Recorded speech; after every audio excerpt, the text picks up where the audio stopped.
All right, everybody, so what I'm actually working on is some of these welding tank hooks that go on top of your welding tanks.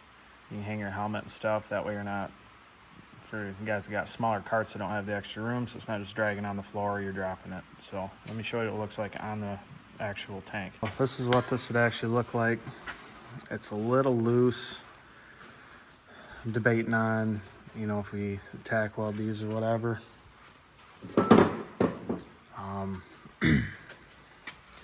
These much smaller tank, so I'm not sure if I should weld them or not.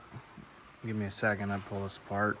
See, depending on if you have a larger tank or a smaller tank, this will change a little bit based on the shoulder.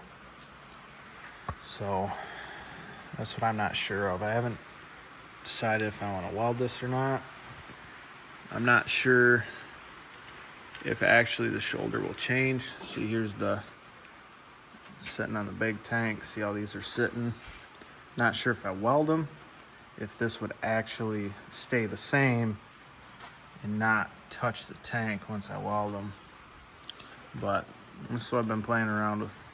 Been trying to cut these out for a while and just haven't yet, but it just seems a little loose. I tried tightening them up a little bit, it didn't work. So I might have to go in and scale these down a little bit. And I'm wondering if these hooks, I downloaded these to make them a little bit bigger. They're not, they're not completely in the way, but I mean, they could be, but they're designed so you don't have to do this like I do. I always wrap my leads up here.